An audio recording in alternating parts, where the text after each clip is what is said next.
Abonnez-vous et cliquez aussi sur la petite cloche de notification pour ne rien rater de nos prochaines vidéos. N'oubliez pas de partager aussi la vidéo et de la liker.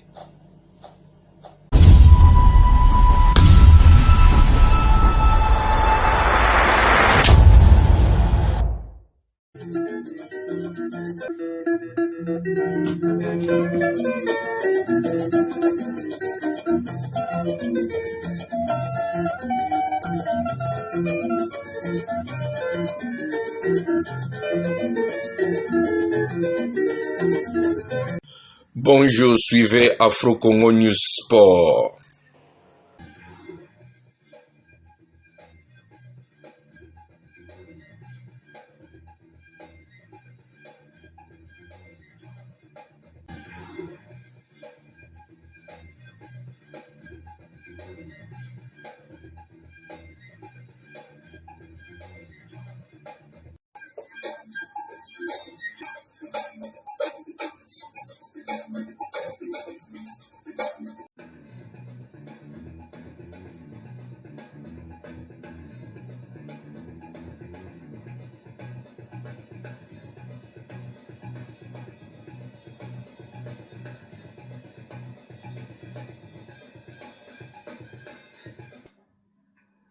Madame, Messieurs, bonsoir et bienvenue sur Digital Congo Télévision. Bienvenue dans ce nouveau numéro de Digital Sport de ce mercredi 29 octobre 2025. On va entamer cette édition avec les éliminatoires de la CAN Senior Dame où la RDC hier a raté sa qualification en Afrique du Sud au terme du match retour livré à Johannesburg.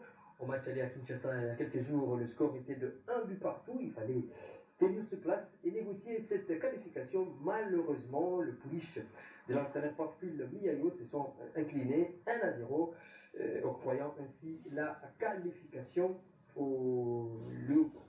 à l'équipe sud-africaine qui s'est qualifiée pour la phase finale de cette compétition. Pamphile Miayo, l'entraîneur des Léopards Senior Dame, en conférence de presse d'après-match, il a parlé de la rencontre. Suivez-les d'abord dans ces premiers extraits. Il y en a eu, donc nous avons eu des occasions pour tuer les matchs et l'équipe adverse aussi a eu des occasions. Et voilà, la toute dernière, c'est là où ça nous fait mal en tellement dans les dernières minutes. Merci, effectivement, quand on a joué chez nous à Kinshasa, on a eu des occasions pour tuer la partie. Mais bon, la chance ne nous avait pas souri et on s'était dit que tout était possible. Dans le football, tout est possible. On essaie, donc il fallait venir tenter notre aventure ici pour pouvoir aussi chercher à marquer des buts et faire la différence pour avoir cette qualification. Nous, on y croyait parce que c'est vrai, le Banyana, c'est une très bonne équipe, mais il y avait en face les Léopards de la RDC. Qui a tenu aussi tête haute pour que nous puissions arracher cette qualification. Pamphile Miayo est revenu également sur la première période de ces matchs qui a été difficile pour les Congolaises et sur le football sud-africain qu'il a eu à côtoyer même pendant qu'il était joueur. Il a loué également la qualité de ces footballs. On va encore une fois le suivre.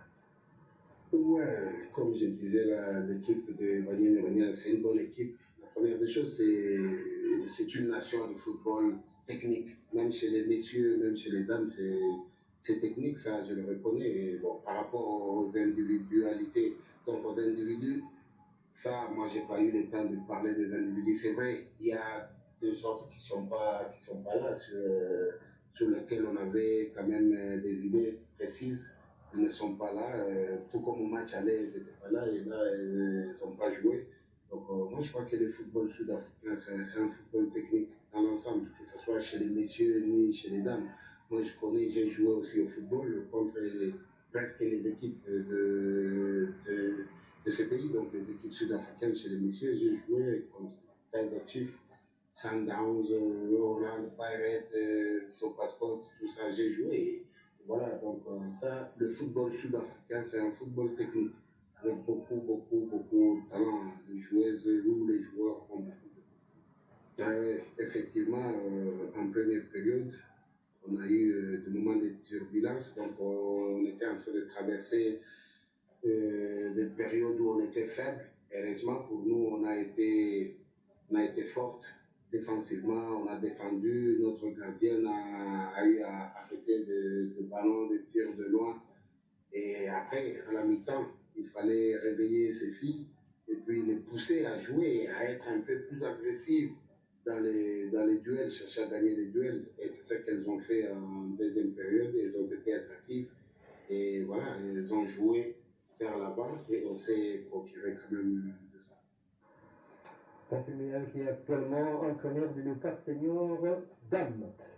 Et l'éliminatoire mondial 2026, la RDC s'apprête à livrer le match de barrage contre le Cameroun, la CAF, la Confédération africaine de football qui organise sous bien sûr la supervision de la FIFA, a officialisé les heures et les stades où se joueront le match de barrage zone Afrique. La RDC croisera bien sûr le Cameroun. La date, c'est le 13 novembre à 20h, heure de Kinshasa, alors que l'autre demi-finale, opposera le Nigeria au Gabon, qui aura lieu la même date, donc le 13 novembre, et aura lieu à 17h. Donc ce match va précéder celui de la République démocratique du Congo à 17h, heure de Kinshasa. Les deux rencontres se joueront au stade El Barid et le stade Prince Moulay Al Hassan de Rabat. Un tirage au sort aura lieu ce 30 octobre pour déterminer le stade, puisqu'il y a deux qui abriteront de manière distincte ces deux demi-finales. Le stade de chaque demi-finale, bien sûr, la finale des barrages, quant à elle, aura lieu le 16 novembre à 20h, heure de Kinshasa, au stade Prince Moulay Abdallah de Rabat. Nous sommes au Maroc.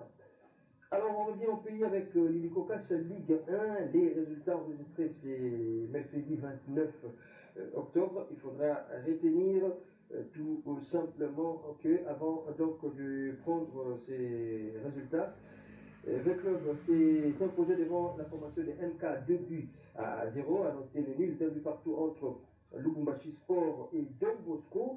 L'US Mpanda a relevé la tête en dominant Tanganyika 2 buts à 1 et l'OC Renaissance et New Jack ont fait jeu égal, un but partout.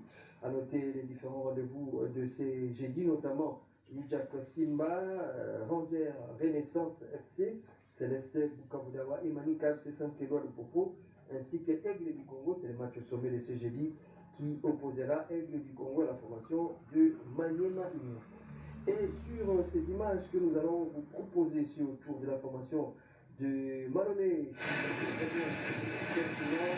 l'équipe quittait mardi la ville de Lubumbashi après avoir joué à Likasi contre Panda avec une victoire de 3 buts à 1.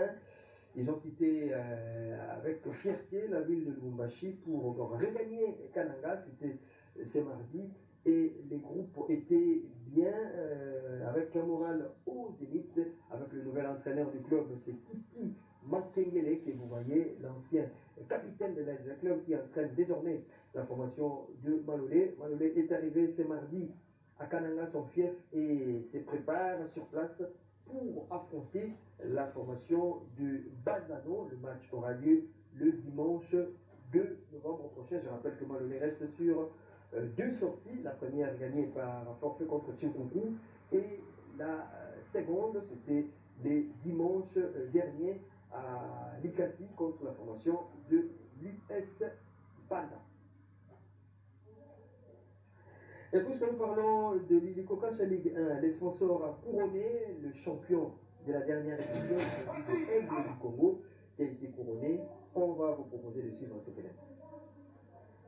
2025-2026 du 31e championnat national de football de la RDC dénommé Illico Cash Ligue 1. Pour bien lancer les hostilités, les sponsors et l'organisateur ont procédé à la remise officielle du trophée et de la cagnotte aux champions, la formation des Aigles du Congo. Spectacle détail au stade des Martyrs avec une soirée agrémentée par l'artiste musicien Bill Clinton. Musique, danse et spectacle, bref, les couleurs étaient au rendez-vous ainsi que l'ambiance.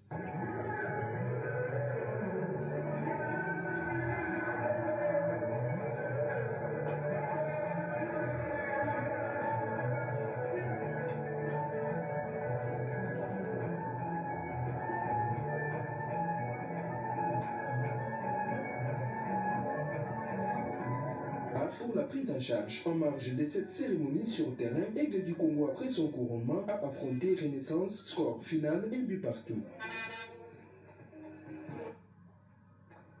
C'était donc le dimanche dernier au stade de Martyrs pour remettre le trophée à l'équipe qui a gagné la dernière édition du championnat de l'Ubico-Cash Ligue 1, c'est l'équipe de Aigle du Congo.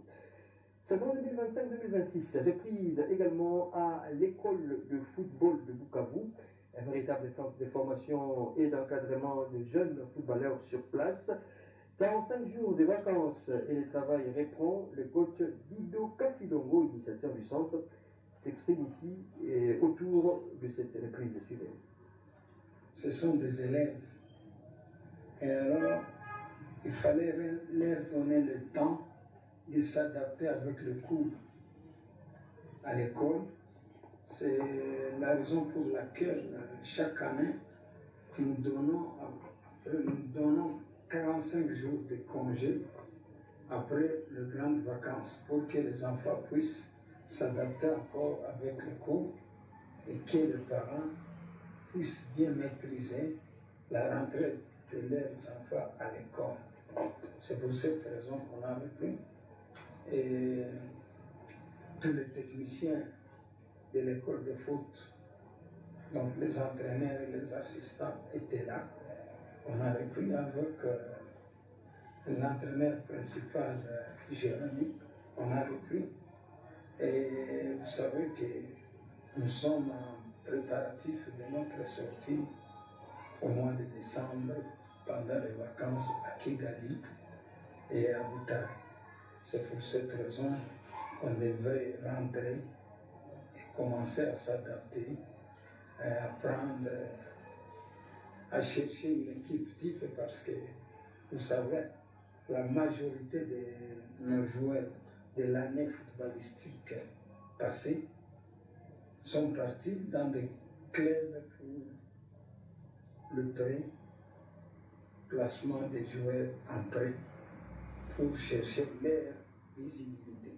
C'est pour cette raison que beaucoup de nos cadres sont partis, donc nous devons préparer une équipe type pour la sortie. C'est pour cette raison qu'on a repris un peu avant. On devrait le faire juste à la fin du mois d'octobre. Mais on a repris au milieu du mois d'octobre. Ça, c'est tout à fait logique. Il y a des enfants qui jusqu'à présent ne sont pas encore rentrés. La raison pour laquelle demain, on a convoqué une assemblée générale avec le parent pour connaître pourquoi les autres sont absents et pourquoi, et ça va aussi nous aider à préparer la sortie, cette assemblée-là. Mais nous avons un peu de difficultés pour mettre une équipe type du fait que au moins 15 de nos enfants sont partis, 15 titulaires de nos enfants sont partis. Donc, pour le moment, nous travaillons avec les remplaçants. Didio Kafilongo, qui a entraîné notamment plusieurs formations dans la région, notamment parmi les équipes Virunga de Goma. Il est actuellement au sein du centre l'EcoFoot Bukavu qui encadre la jeunesse autour du ballon rond. Alors on va terminer avec cette note noire. Il s'agit de Doumo, c'est le nom le plus connu sur place. C'est un ancien joueur, ancien coach, c'est donc l'amicale des entraîneurs qui a organisé ces obsèques. Lufumbwa Paul Dibumbo, qui est décédé il y a quelques jours, il a été enterré le week-end dernier sur place. Il y a eu plusieurs témoignages. Il a joué notamment au sein de Vitalo du Burundi ainsi que plusieurs autres formations. Et il y a eu beaucoup de témoignages sur place au stade de la Concord, notamment celui de l'entraîneur Dido Kafilongo avant que le corps soit porté en terre. Nous présentons nos condoléances à la famille du football du Sud Kivu. C'est par ici que nous mettons un point final à cette édition. Merci pour votre attention. Retrouvez ces jeudi dans la soirée d'Adrien.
Abonnez-vous et cliquez aussi sur la petite cloche de notification pour ne rien rater de nos prochaines vidéos.